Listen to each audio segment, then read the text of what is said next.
I'm Richard Lewis, reporting for cadred.org. I'm here with an absolute legend, not just in one game but two. It is of course the man who came from WarCraft 3 to make his mark on StarCraft 2. It's Grubby. I want to talk first of all about your performances, because whenever you're highlighted in a tournament, you've got so many fans and everyone wants you to do well and everyone says you're going to do well, and I still think, and you might disagree, that you haven't really achieved all that you would have wanted in StarCraft 2. Do you think that's a fair comment, or do you think that's harsh? Yeah, I mean, I kind of feel the same way. Of course, I'm really happy that everyone says that I'm going to do well, or that even when I have, in my opinion, marginal victories or like decent performances, or what is used often to describe foreigners, good runs. Yeah, good runs. Yeah, I'm not really like naturally the kind of guy to be pleased by a good run, but I've also had to necessarily learn to appreciate even such things like a good run. Like for example, at the MLG events, if you go 6 rounds through the championship loser brackets and you finish top 16, that will be a really good run. But like it's nowhere near what I was used to in WarCraft 3. Yeah. Where a good run is top 3 or winning. Yeah. Or a good run is winning several tournaments in a row. Yeah. So that's kind of weird, but like for your own happiness and for your own, I don't know, survival, your continued survival of having a sane mind and just being pleased with what you can get. I've even had to accommodate to being pleased with such things and being pleased with people being happy for me if I beat 2 Koreans but lose to 3 at an event and I finish respectively. So I think it's a fair comment. I would like to perform better. I would like to win tournaments and stuff. Well, why do you think you don't? I mean, is it because, let me phrase this correctly, and delicately as well, because right, your WarCraft 3 experience, I think a lot of people would feel that gives you an advantage, a head start. But is it potentially the case that because you've excelled in one game, whether it's due to lack of hunger or because you've got habits, or I don't know, could it be possible that first of all that the WarCraft thing is actually a hindrance to you? Well, you know, it's kind of been both. Some habits that I've had from WarCraft 3 are not as useful. Just to give you an example, in WarCraft 3, sometimes I say inbred, it's not really a nice word, but like we were sharing tournaments among a very small family. Of players. So it was always the same faces, and that's why I use that word, but it was always the same faces. So one of the most important skills and techniques was to study them and to prepare special counter strategies and to work upon not just one tournament, but upon the results of 10 tournaments in a row, where I go back and I watch every single replay I played against them for the last 9 tournaments and say, what will they likely extrapolate from that, what they think I'm going to do. So sometimes I knew exactly what someone is going to do, even before they knew it, because I know I already did my preparation, I see what they have shown, so I know what they're going to show at tournament 11. And then maybe a few days later they are actually preparing for that and they reach the same conclusion. So just to name an example, when I switched to StarCraft 2, just switched, I made a replay folder of every opponent who I thought might be a threat to me. Of every opponent who I ever lost to on ladder. Before I knew it, I had like a folder of 200 players. And I kept adding to it, but I didn't have the time to watch all the replays. So I realized that is not a useful practice and training technique, because you can lose to so many people.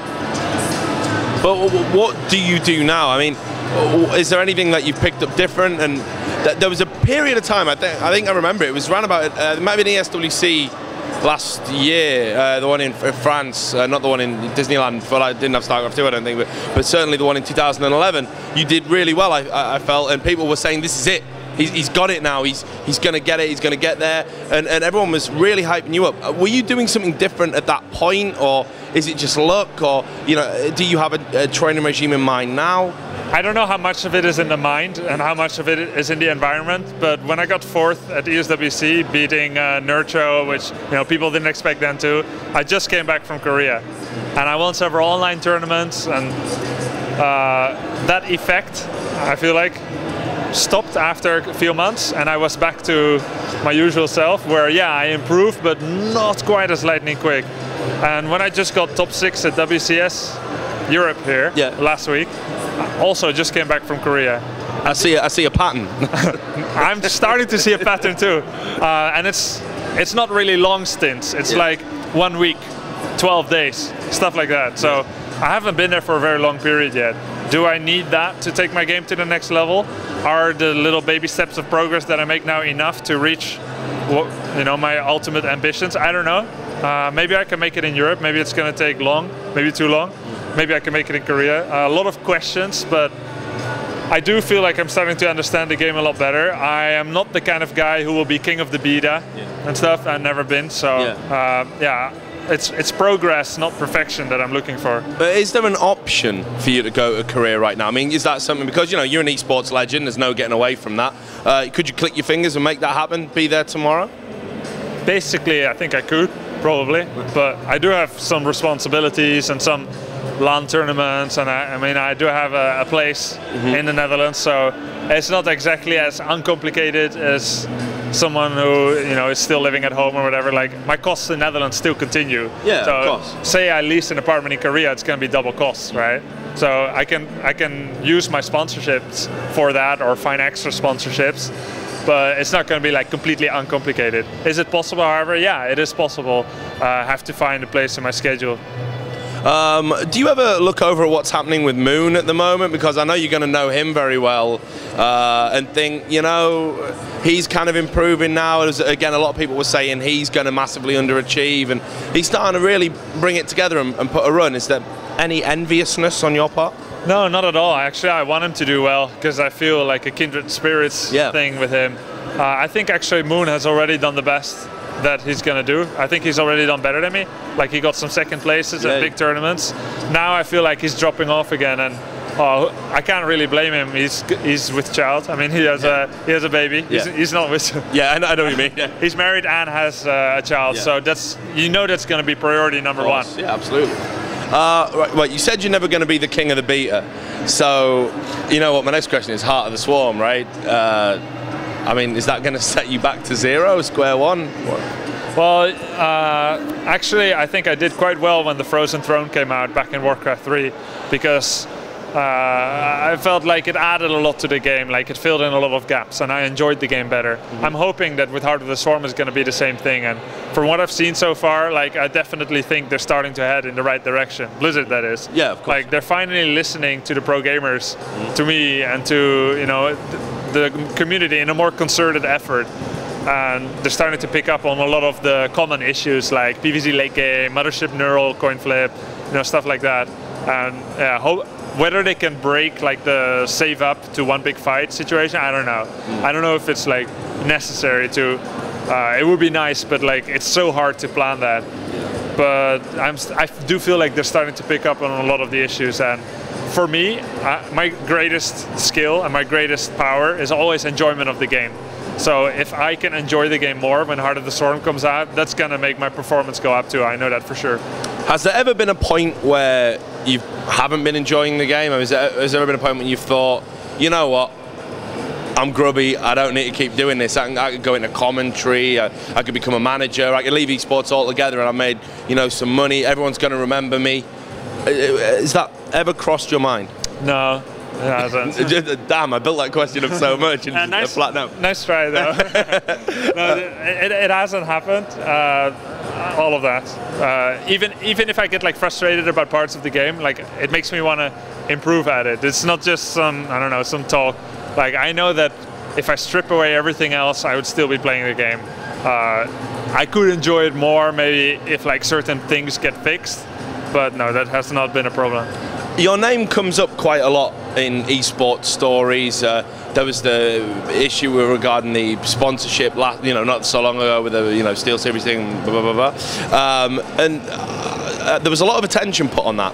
One of the things that hasn't received as much attention is, we were talking to young Harstam the other day, and he was talking about how you'd mentored him and you'd really helped him out, and no one seemed to know about that. That seemed to be a surprise. why is it you don't put that good stuff out there as much as, say, when people are talking about the bad stuff? I didn't know he said that about Yeah, he did, yeah. We interviewed him yesterday and he was like, you know, Grubby's done what, I think his exact words were, Grubby's done wonders for the Dutch scene, you know, like in terms of helping StarCraft 2 players develop. And, you know, clearly a fan and someone that really admires your contribution, even though he is a player himself. So why is it we've not heard about this in the esports press? Well, I'm glad you tell me. That it makes me pretty happy to hear. Like, he doesn't say that to me. I guess, like, maybe he's shy. Yeah, maybe, or like to remain cool, or like to keep the status quo. Because whenever we play each other, we always trash talk each other. It's kind of hard to throw in some compliments in between or appreciation. But I mean, I'm glad that he's grateful. I don't really need to put it out because what I get out of it is, like, I feel good doing it. So that I don't really need to do anything else. Does that kind of mentoring role come natural because you have been around for a long time? You are a little bit older than some of the younger guys coming through. Not really old. For me, I just know when I like someone and when they're Dutch, I want to help them to do well. Maybe don't make the same mistakes as I did. Or like to protect them from certain, you know, common mistakes. And I like it when other Dutch players are doing well in the international scene. Yeah. So when they are ambitious, I try to help them a bit. Do you have any thoughts on Poyo as well? Because me and Harston were talking about him briefly. Is he someone that you think could be earmarked for great things? I think he just took a year off, right? Yeah. So usually what I do with Dutch players, like, I'll play them some, and if they're like good enough challenge to take games off of me or give me a hard time, then I'll play more, and then it becomes like a reciprocating thing as well. If not, like, I always try to see, honestly, to see if they have the potential maybe to participate in some tournaments. Try to see if, you know, people might want to invite them, give them an opportunity. But in the end, it has to start in here first. Oh, of course. Like, they need to have this inner burning fire. If I see that it's waning, then I won't put as much energy into it too. I've done it before with players where I've tried to help them grow up, tried to give them opportunities, tried to mentor them, train with them, give them practice advice. And then when I see their fire is like that small and they don't keep it alive themselves, then I feel like I just wasted a lot of effort. Yeah, of course. There were times where I wanted other players to win tournaments more than I wanted me to win, which is an unhealthy situation for a competitive player. Yeah, definitely. But it was just like that because I cared about them. But then when I see they don't put in the same effort or time, I feel like a little bit betrayed. Yeah. Or like when people aren't grateful for, like, you know, the help that I've given them. But when I see that, you know, they're very motivated, then I like to help them because their motivation and their youth reminds me of what it was like back in the day to be young and hungry, and, you know, everything is still new, and I derive enjoyment from them. I live through that a bit, and like, my motivation, it's fine, but there are certain elements that are different than before. Yeah, of course. Different kinds of ambition, different kinds of hunger. When I see that, it inspires me too. So that's a bit the selfish part of the mentorship, because sometimes the teacher also learns from it. And seeing their youthful, ambitious spirit, that makes, you know, that gives me something, and at the same time I can offer them something, maybe with the experience or you know, what have you. So their motivation needs to be there first, and then I like to hold their hand, you know, if possible. Mostly they do it themselves, but yeah. Are you excited by the StarCraft 2 scene at the moment? Because there's every tournament we go to now, there seems to be an upset. I mean, we've got Targa here, which, you know, who the fuck saw that coming? You know, there's always like a Vortex as well. You know, he's just kind of, he's on fire at the moment. There's all these kind of players that are like really raising the game and coming through. Do you think StarCraft 2 is as strong as it's ever been? So I think there's more variance at the top level in StarCraft 2 than maybe in Brood War or WarCraft 3. And we can talk about that for a long time, why. But I think for the scene, that makes it pretty interesting. Because if we were a carbon copy or a new version of Brood War, none of the foreigners would be having any chance. No, of course not. So for the enjoyment of the fan, a little randomness is not that bad. Like, there was a lot of ado and talk about items in WarCraft 3 where you could find a Mantle of Intelligence, or you could find something else like Ring of Protection, and it was like a big difference in what was better. But that excitement about not knowing exactly 1 + 1 is 2, not being able to deduce everything mathematically, that variance, actually, secretly, the fan kind of loves it. Yeah. And Targa beating Hero, it wouldn't be possible in Brood War or Warcraft 3, maybe.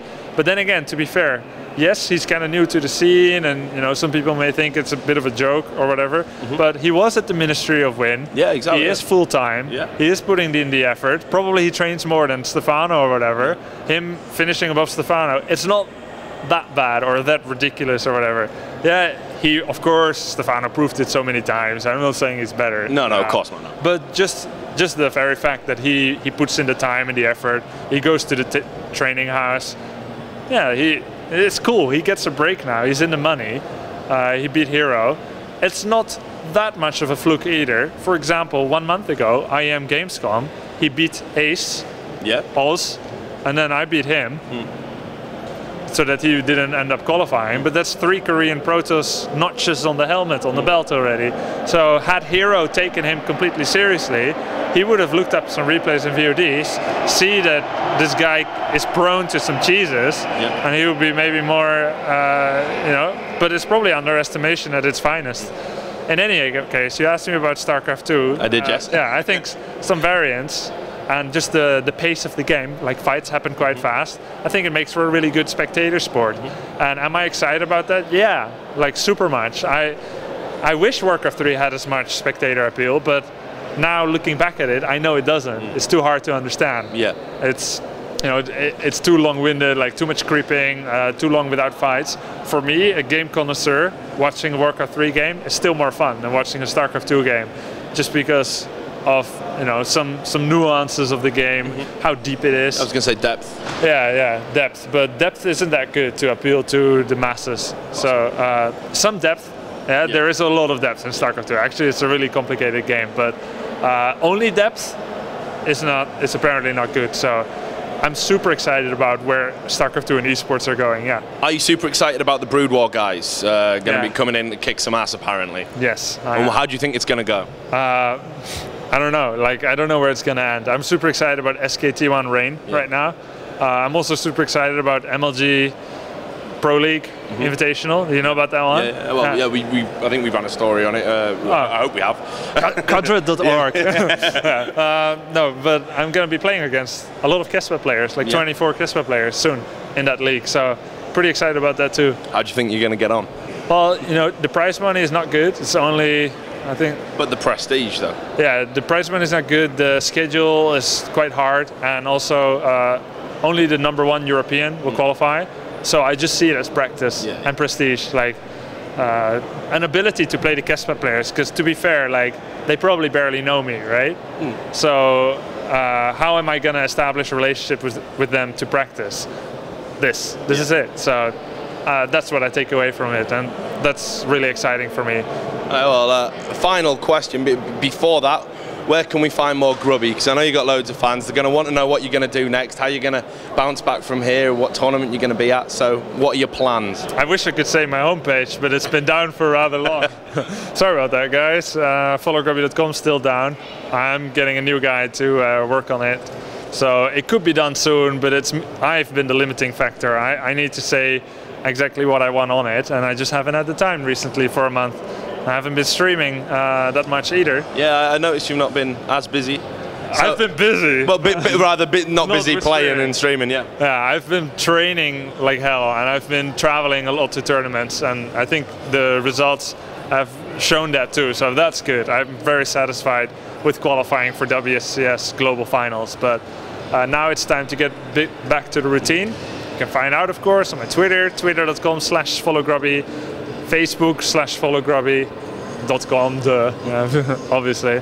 And of course, on my stream is also followgrubby. Basically, almost everywhere followgrubby. And what tournament will you be at next, do you think?